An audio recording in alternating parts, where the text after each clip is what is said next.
Hey, what's going on? Welcome to AngularAir. I'm your host, Justin Schwarzenberger, and on this episode, we are going to be checking out and talking about Angular routing and navigation. Should be pretty cool. As always, we're excited. So let's say hi to our panelists, then we'll meet our guests, and then we'll get into the topic. Joining us, Mike Brocky. Mike, what's going on? Not too much. 2 episodes in one day. It's a great day.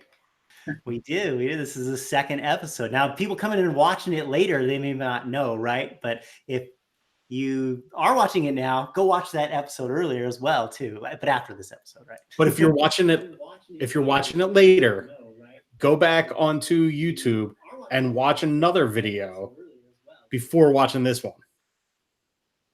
But another AngularAir video, right? Oh yeah, of course. Yeah. You have to. It has to be your second episode of the day. All right. And our guest today is Chris Samuel. Chris, how's it going? Good. How are you?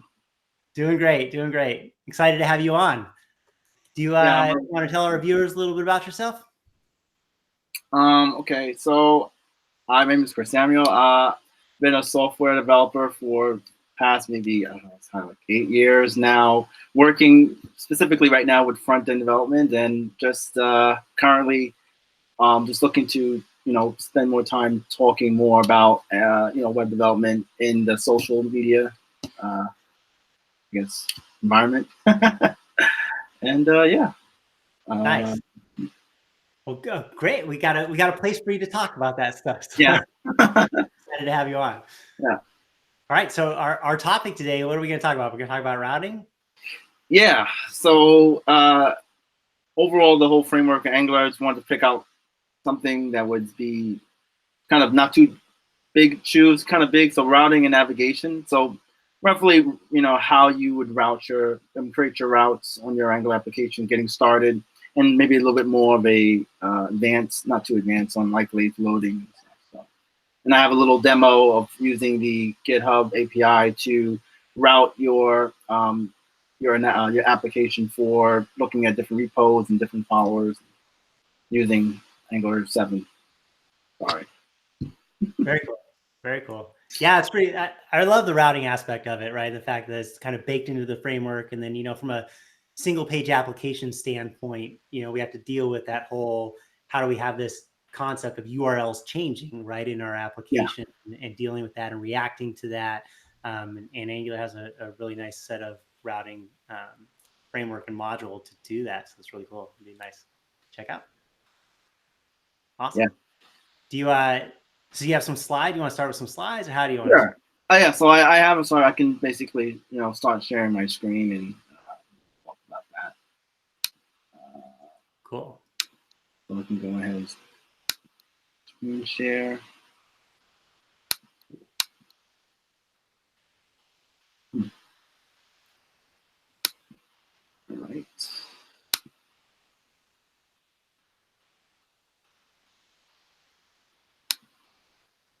All right.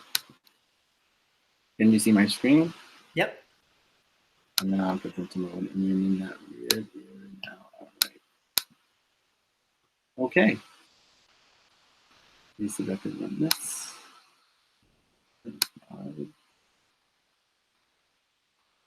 How's that look? Everybody can see the first slide? Yep. Absolutely. All right. So, okay. So basically, this talk I originally did at a meetup in New York City, Angular New York NYC, and basically I just wanted to go ahead and talk about Angular routing from my perspective. And here, as you can see, my social media information, and what I wanted to kind of go over is basically configuring your routes using router outlet, child routes and the load children, basically having multiple routing modules, and the idea of router links. So hopefully after this talk, you should be able to have a better understanding of using Angular routing. And I have a demo app. It's basically the GitHub Explorer app. So GitHub has a public API that allows you to hook into and use it in your application. I'm using it to kind of mimic the GitHub I guess, like the explore part of the application. And to kind of show, you can basically go in and see the top repos and be able to route to different people's repositories and their see other followers and other repos. And be able to do that, you can utilize the routing. You can utilize the Angular routes pretty easily. So a little bit how it works is that we're going to load in the latest repository, which is going to be the top repos view. Then we're going to have the repo view allow the user to view the the README and the latest events, so you'll be able to see the repo information. Next, that you'll be able to click and use the user profile, so you'll be able to at least click on a user's like picture, for instance, and be able to reroute it to the user's profile page.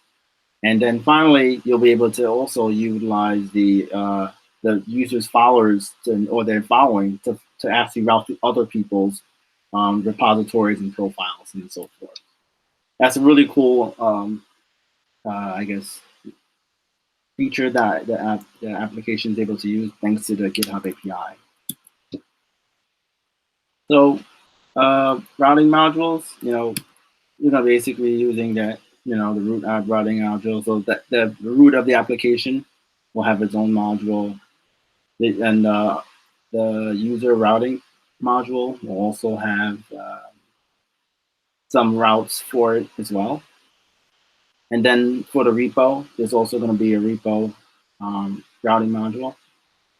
And focusing on that, that's basically going to be great when it comes down to like structuring your page. So for instance, in your application, you can actually set up the routing. You can configure your application's routes before you actually start designing and implementing the page, which is what I really like about the application. So if you wanted to kind of talk about where the pages are going to go and how they're going to be structured, you can quickly do that before any further feature implementation is done. Take a look here. You can see that we have the basics of the Angular routing configuration, which is importing your router module, defining your routes, the idea of a router outlet, router links, and also load children components, which has a lot to do about lazy loading when you want to basically load your components or your modules on demand.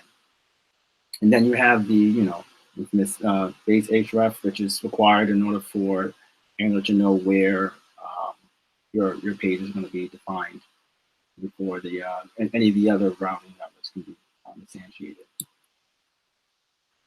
So like right now, I'm going back to this picture here. This is a really cool library. It's called CompoDoc.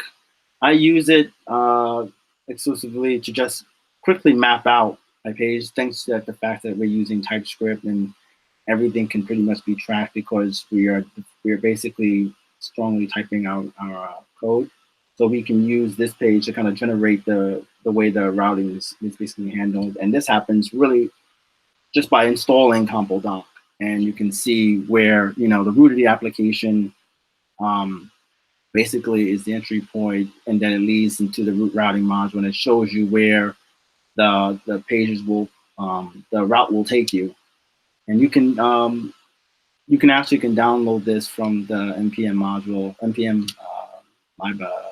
the npm webpage.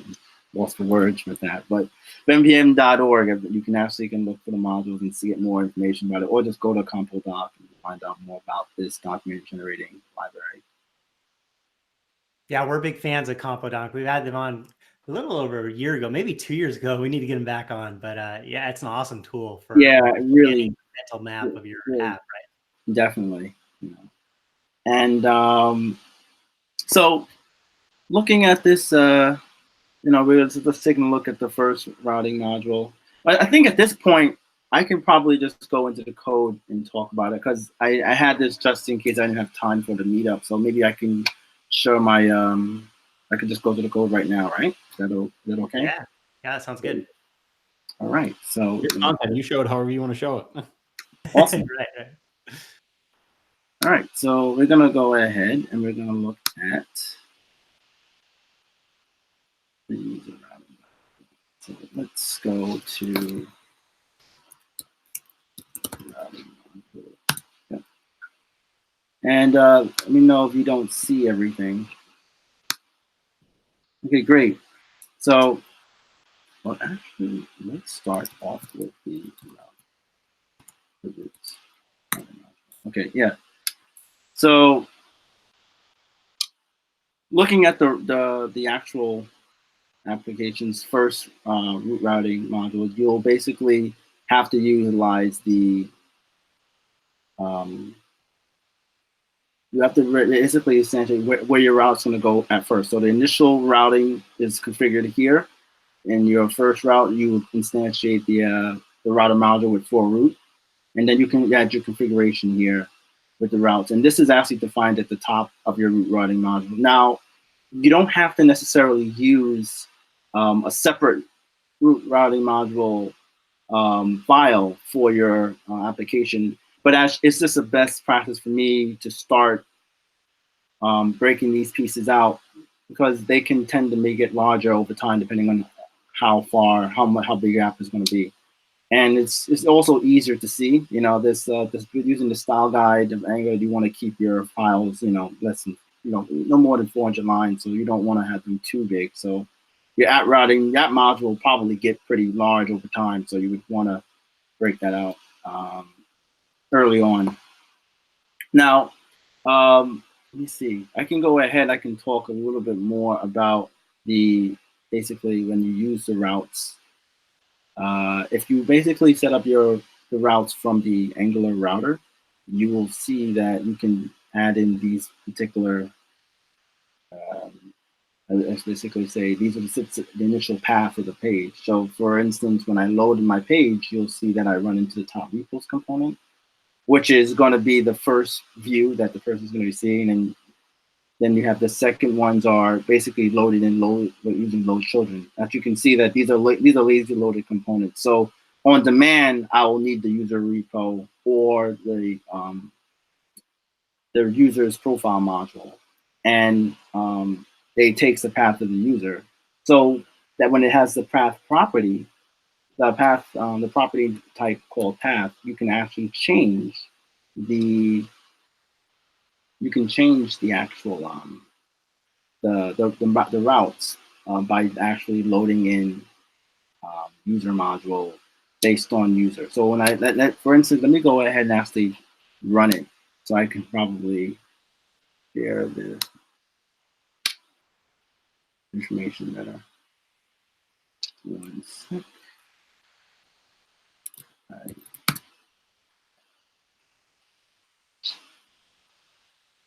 So if you hide that real quick. Sure. And just go back and talk about those few routes that you have defined right there. So you have two different types of routes defined there. You mentioned that one's an on-demand standard route and the other one's a lazy loaded route. Mm-hmm. And just want to point out that the differences between the two is that the first route on line 9 there, pointing at the component that it's going to be rendered within there. Whereas with the two lazy routes, it's actually pointing at a module, which is a separately loaded module and not necessarily an individual component. Correct. Just something to keep in mind that as you're using a lazy route, you actually are pointing at an ng module, not at a component.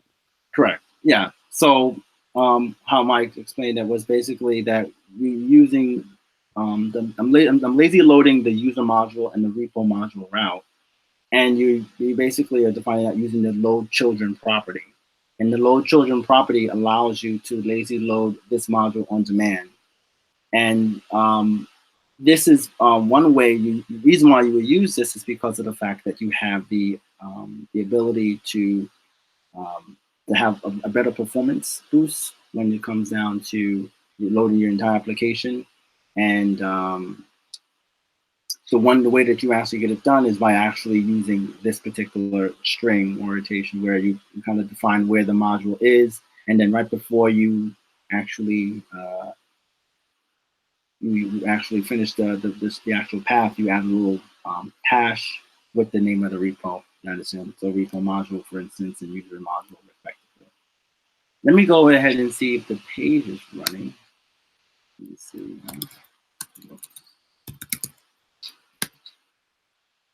Okay, so it's not running. What happened?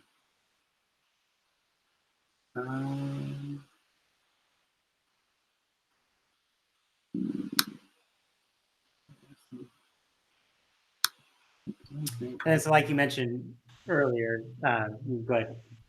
Oh yeah. But you mentioned that this was an Angular 7 app. So with Angular 8, there's been a change to that import, the load children, and you can dynamically load with an import statement. So it's a little bit different, just for our viewers, for 7 versus 8. But this is an Angular 7 app. Oh, okay. I think, I don't know why. All right, let me just figure out. Let's just remove this for now.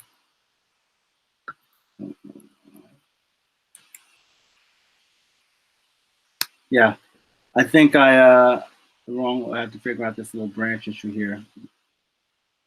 I can get this. It's probably can.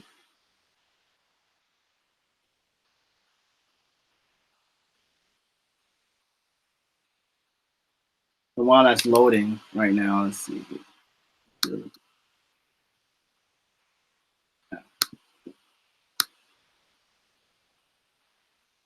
Yeah, so moving on with the actual, the rest of the page, I could probably go and look at the routing module. Let me just make sure this is not, yeah. Yeah, let me see if I can actually move this out of here. Well, you know what? I actually have this running in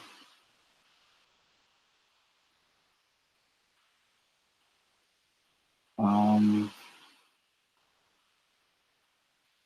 second. What's this? I noticed how you're using the marked library there. I can talk a little about that real quick while you're working on that. Sure. The marked library is pretty cool for helping out with Markdown and transforming Markdown. And so the Markdown syntax into HTML and that sort of thing. So it's good when you have content that's coming from, say, an API or a content management system or something, and you wanted to render that, but you're pulling that data back and it's markup data, Markdown data. That marked library is pretty cool for doing that. I've used that a lot. Yeah, it's actually pretty good. Oh, there we go. Yeah. Okay. So can everybody see the app a little bit? Yep. Okay, great. So as you can see, please open up the. I'm sorry about the. Gotta really fix that. All right. So.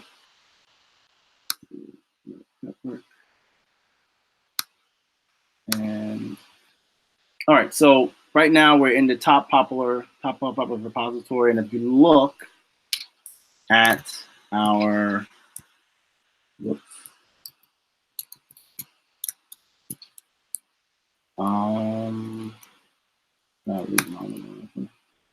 let's slow this down.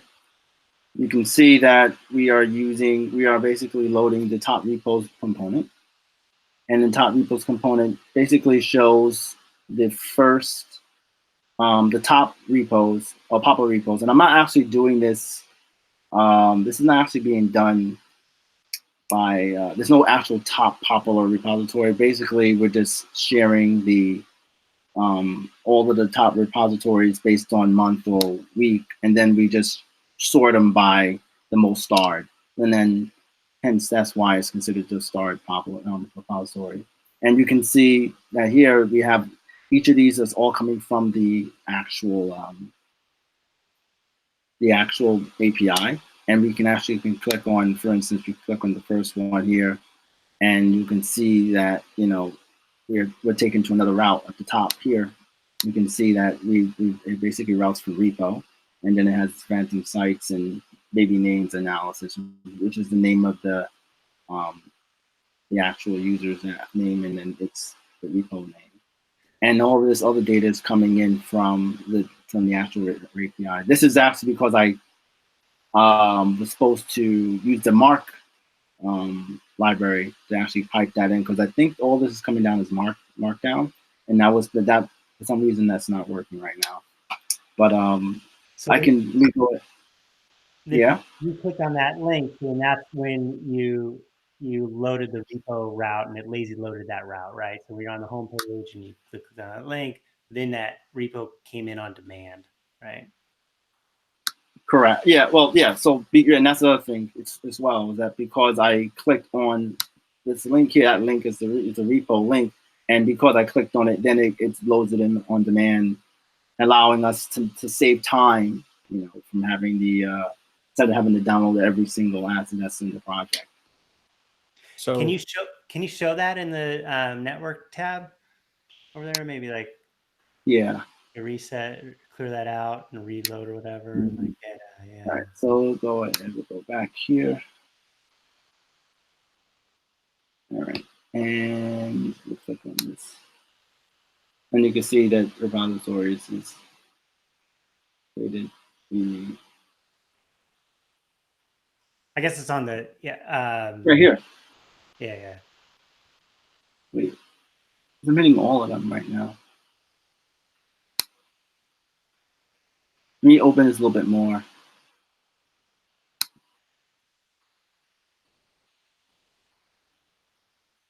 So I think if you went to the home page, right, that start from the beginning. Yeah, refresh it out. Clear that out, and then like XHR, is it XHR or JS we want? What do you think, Mike? Oh, we could just look at it. We could just probably look at the JS. Yeah. Yeah, but you're going to want to refresh your app because the it's already been cached in your browser, or the JavaScript's already been downloaded. So go back to the home page and refresh.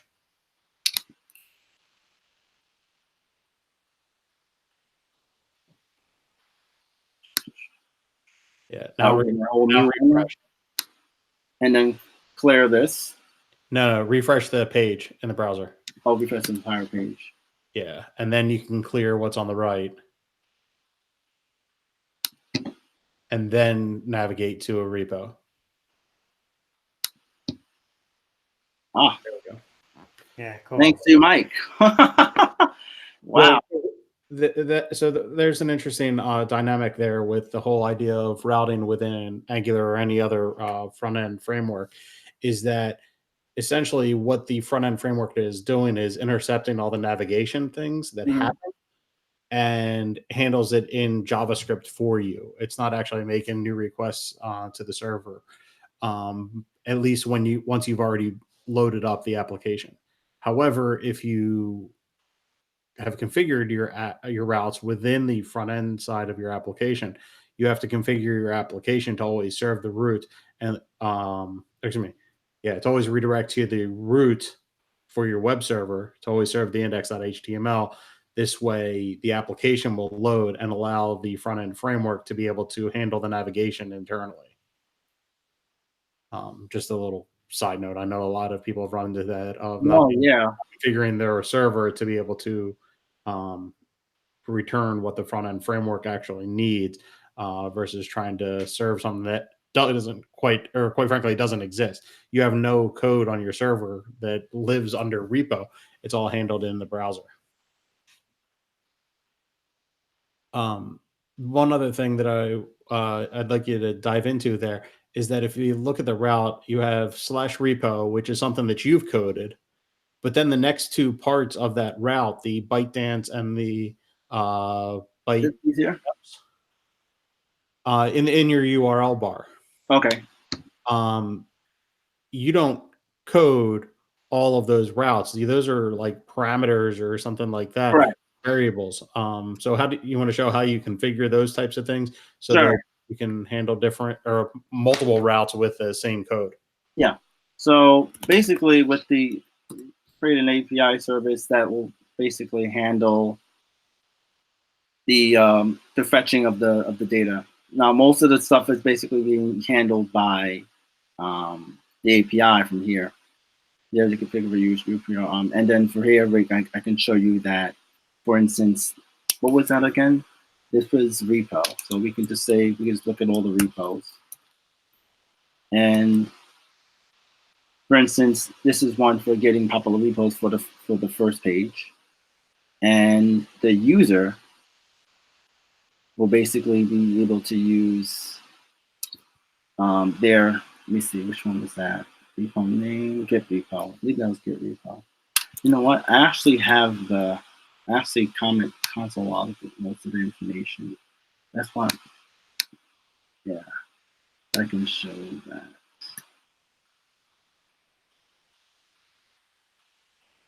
Yeah, so for instance, like, so this site right here was his repo and the user's name in the log. You can see right here, this is basically on line 70. Ooh. Okay, which I was, and basically it's just this, basically fetching it with HTTP, get repo, and I'm just basically passing a observable for the a repo. Now this is anything else we want to go through with you? Yeah, can you show where you define the repo route? Because you had that function there on 69 to get repo that takes in the owner and the repo name. Can you show where and how you're getting those two variables from the route? So you want to know the own. So for instance, like here, I have them taking in. This is the get repo method, which I pass in the get owner and the get name, and you want to know how I added to the route. Yeah, so I think you had. I thought you had a repo routing module. Yeah, 1 second.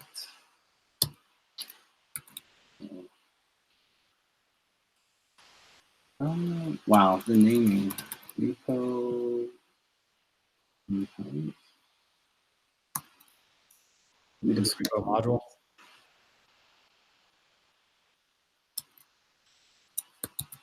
Module. I just had it. Repo module. Third one. Repo routing module. That's repo routing module, and for that particular is here.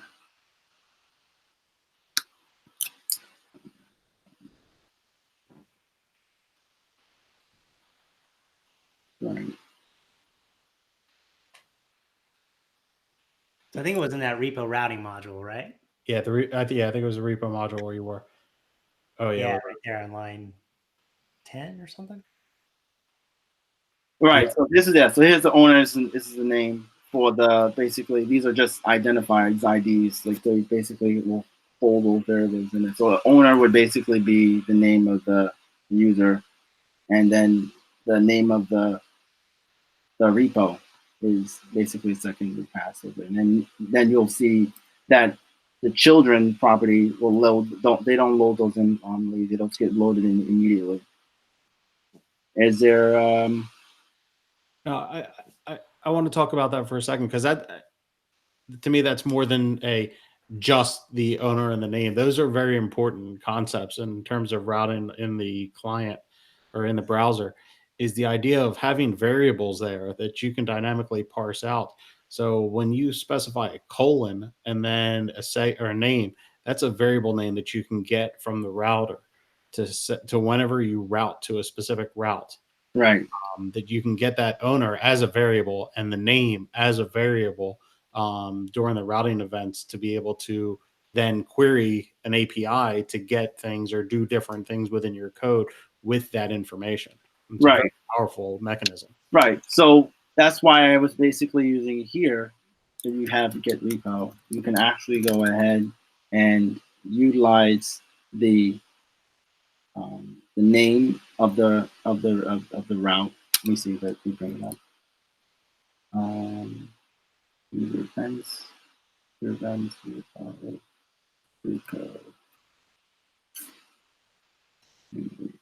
Yeah, this is it.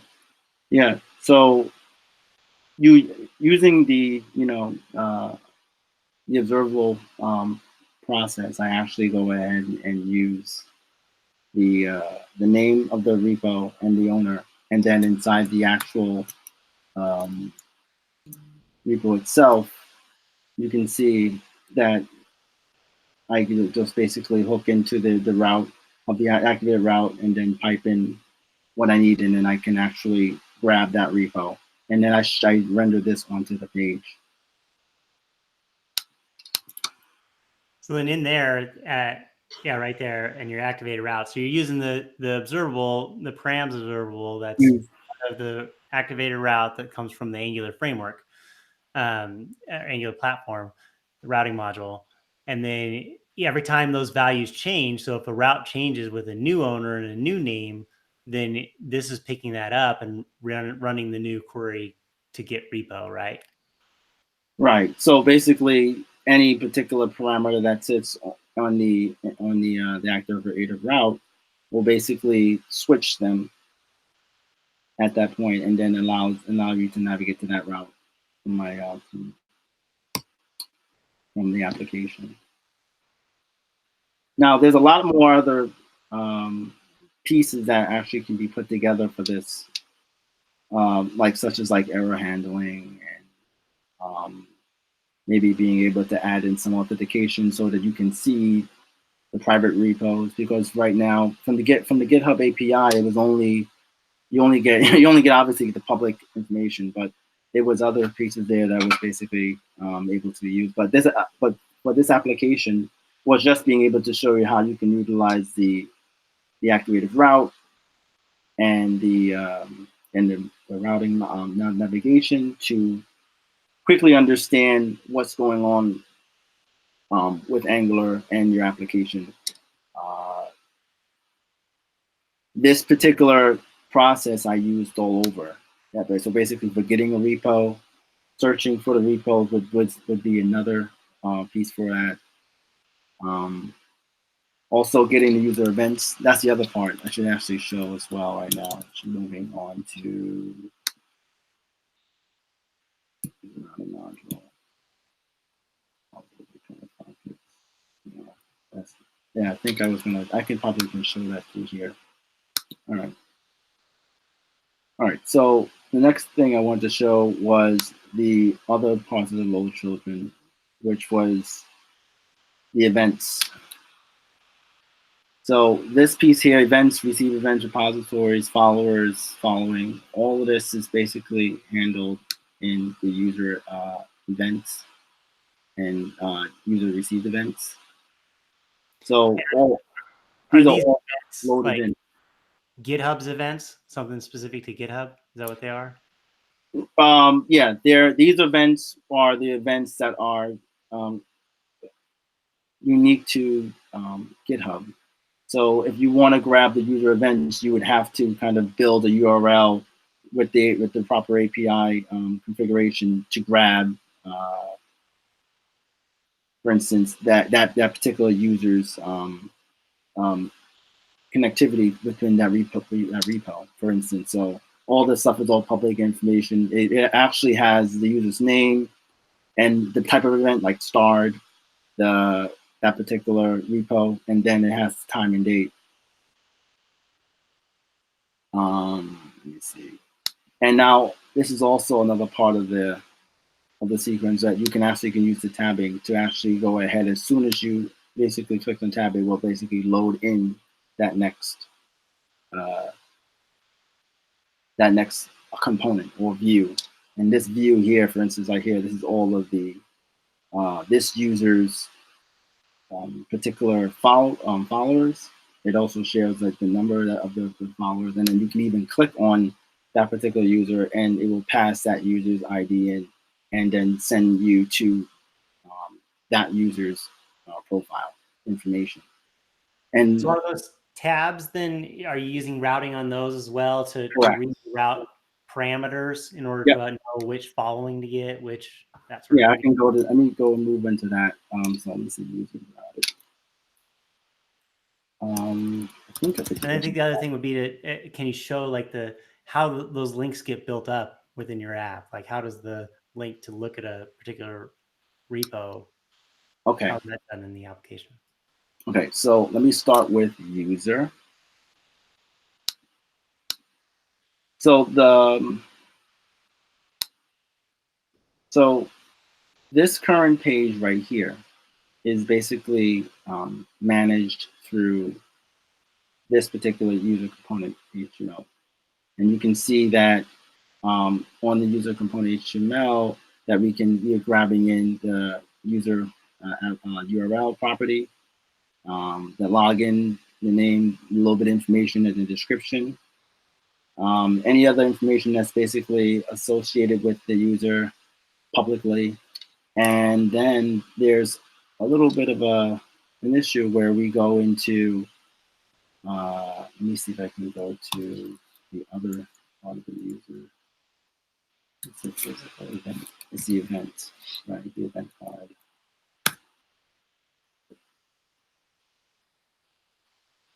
Yeah. So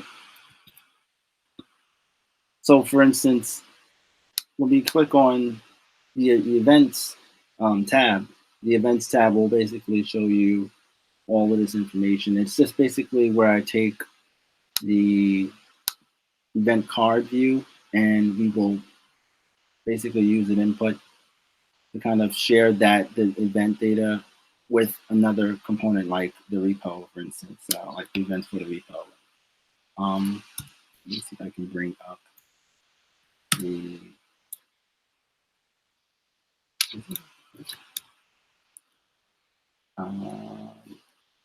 is it event user?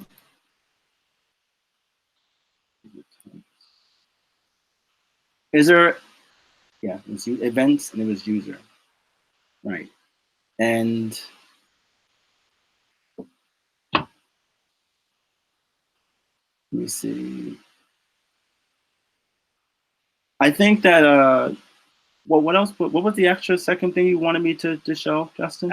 So like in the main component, the first component that you load that has a list of all the repos, right? And then you have a link to drill into any one of those repos. How are you building the link out for those so that it goes through the routing, right? Is it like using the router link, that sort of thing? Oh, I get it. Okay. So the cool thing that you can do with the actual so is that you can utilize the router link, which is a directive that allows you to kind of take advantage of directing your route to different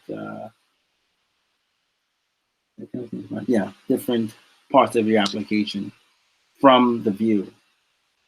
And if I wanted to go ahead and do something like I go to the user profile, I see that the user is I guess receiving events from this particular person.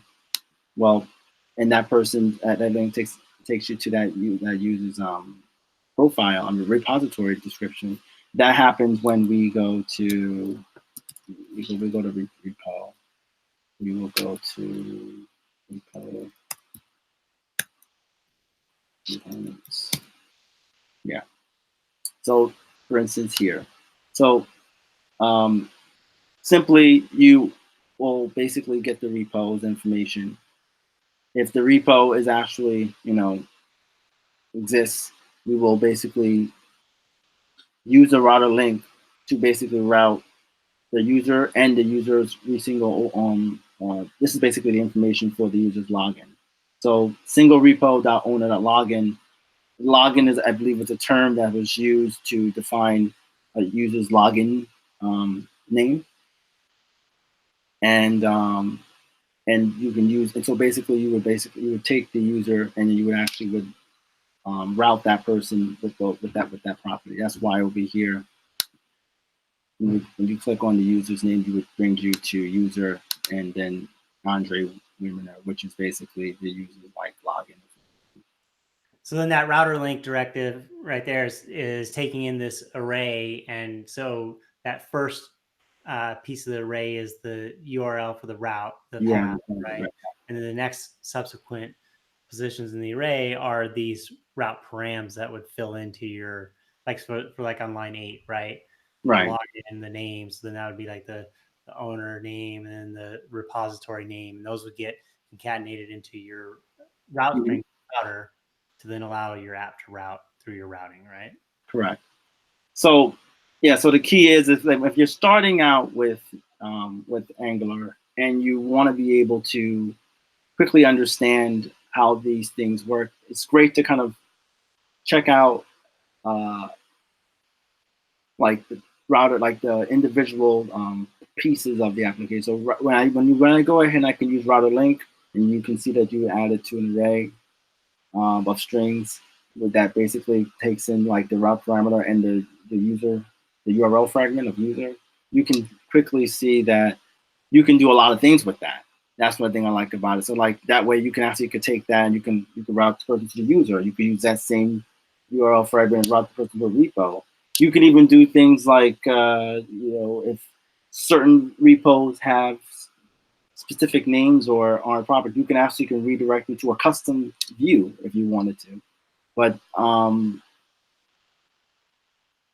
that alone just gives you a lot of power with using in the Angular routing application. And you can probably dig deeper and probably get a better understanding, which is what I would like to do, is spend more time to getting into the nitty gritty of how the routing actually works. So let me see now.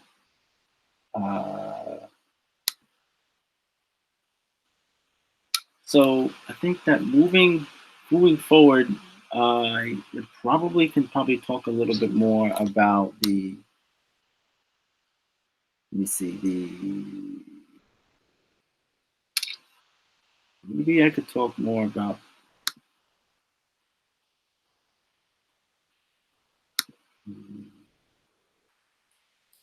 Let's see something.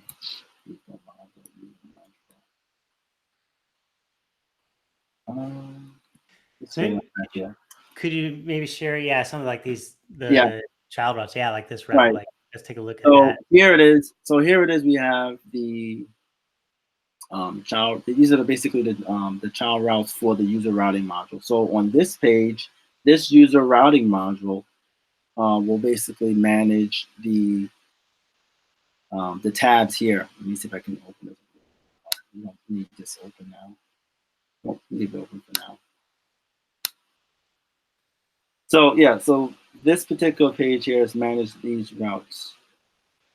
So for instance, the path has this particular parameter called the login, which is basically for the so for whatever path this is basically in. So we're in the events path here. You will see that they would open up. See, for instance, here the user events component is basically the first view shown. So when this particular page is rendered, all of the user components is initialized. And then you can actually, as we go ahead and we want to go to these other routes, we're not typing them in the view, we're not typing the URL, we're actually clicking on the actual button. So clicking on this button basically sends the user to the user received events components view. And it's not being loaded. And all of those are children routes of this, so they're available as soon as this module came into play, rather than load children where they're dynamically loaded, right? Lazy load. Correct. So these are all once you get the user routes, they come with all of these and all these components at that point delivered to the client. Right. Yeah. Just like how Justin basically said. Thank you. That you can basically see that these routes are already available. They're just hidden from the view, but not by the route, but by the actual the tab component that I have initiated there. So one thing I wanted to kind of go over was how do you actually can get this activated without actually having to use the routing. I actually have to like type it into the URL. I can bring it up real quick. I think this would be user component. And so and this is where the routing comes in to play. So we're using the router link active, which is basically a another directive that allows you to we're basically going to use that to essentially that the first tab or whatever tab that you're basically using that for will basically take the presence of active. So that's why this particular button is loaded. If I refresh the page real quick. I think that's it's a way that they provide you, the router framework provides you that ability to identify which one is the active route, right? Which route the user is on. Which tab is the active route or active link. and then you can style it or whatever you need to And do. then you can style it whatever you need it to be.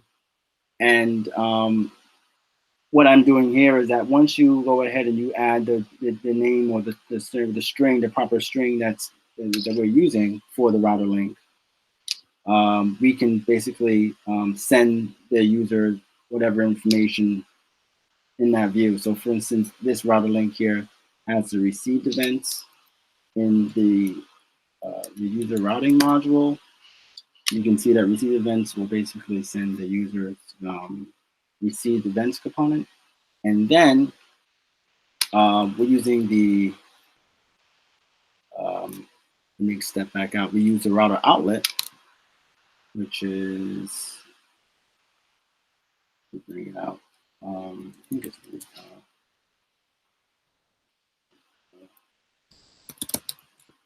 outlet. Yeah. So, yeah. I think this is it. No, this is the other one. So we're going to use a router outlet, which is another Angular directive that allows you to basically tell Angular where you want your particular view to be rendered at. So for instance, this one here says user.following, user.followers, public repos, repositories, received events. Yeah, this seems looks a lot like it. So for the user, so close this real quick. So this router outlet right here is connected to the user routing module that will basically define all of the components. I mean, all of the routes configuration for that particular view in that particular spot. That's why here we can change these different views on demand, or not really on demand. So we can change these views by clicking on the actual tab, and the router link takes care of the rest. That makes sense. That's basically. Yeah, all those user child routes, those components that they route to are getting rendered in that router outlet that's in that user component, which is that middle space right there. Eventually, we'll see. Right. Yep. The middle space is where? I'm sorry. Just that middle spot. The content that's changing, right, is the result of the child routes that you're routing to for the user routes, right? You click the tabs, and that router outlet allows you to target that spot, like you said. Yeah. Very cool. Yeah. Very cool. Yeah. So now some of the things that I wanted to continue with this, I can, wanted to continue with using routing guards, which was another part of the Angular routing package that allows you to kind of really defend your application from unauthorized access of certain pages. So for instance, if you're logged in, you can be able to see some of your private repos. But if you're not logged in, then you won't be able to see those repos. And being able to use the like the can activate, maybe I could just gonna go into the other one then while we're here. Then I could just talk more about the next one. Yeah, we got a few more minutes. We're getting close to time, so. Oh, we are? Oh. Yeah, so definitely the routing is a large subject, right? There's definitely a ton under the hood that you can do with it. Yeah, we could. Yeah. So, honestly, I will probably just I'll just leave it for this one. So basically I wanted to go through where was problems I ran into.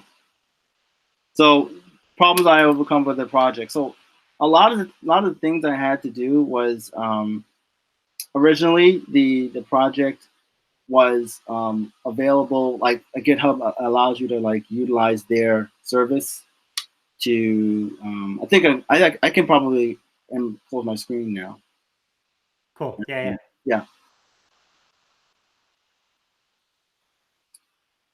See if we can go back here. Am I sharing my screen now? There we go. Okay. Whew. Yeah. So a lot of things I wanted. There's a lot going on in the page. There's a lot of things going on. on your application, and being able to create small applications fast and not really worrying about them actually falling apart is the most important thing to do. Overcoming, like, making mistakes, overcoming not being able to have all your thoughts, the way you want them, actually allows me to remember a lot of things as I go along. And I wanted to be able to extend this project with more use cases to understanding more of underneath the hood. So I think that if I'm able to continue to follow this process, I would learn better rather than just trying to build like some huge monolithic application, from scratch all the time. So. Yeah, it's definitely like start with that MVP, right? That minimal viable product, and then work your way up from there and try and add pieces. Right, slowly put these pieces together, and Angular really allows you to put pieces together. And using GitHub also allows you to save them in certain states, so you can always go back and review them. And being able to put things like that together allows you to maintain things. Because like right now, I did this project in like 2-3 months ago, and then I think like I haven't touched it like for at least a month and a half. So like I'm like, oh my god, what did I do here? Like, and that alone, I think that also reinforced what I originally learned, and it actually intrigued me to move forward. So yeah, I'm looking forward to doing maybe more about this. As I continue to learn, I continue to share it. Very cool.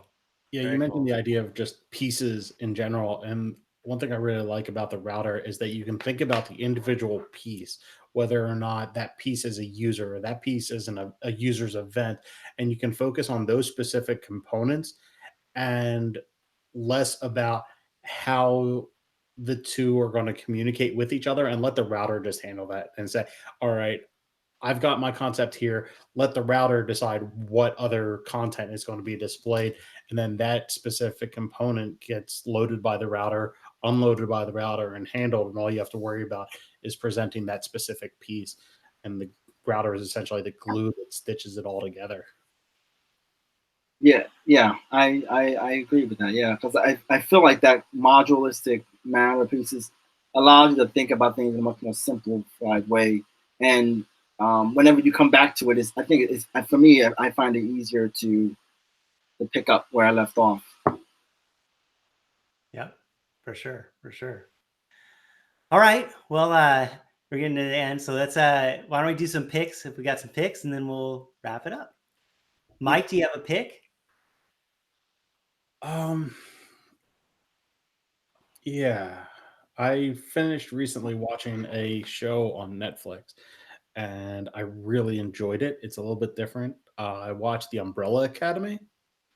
Some definitely things that came up that I wasn't expecting, but overall, I really enjoyed it, and I'm excited to know that there's going to be a season 2 of that as well.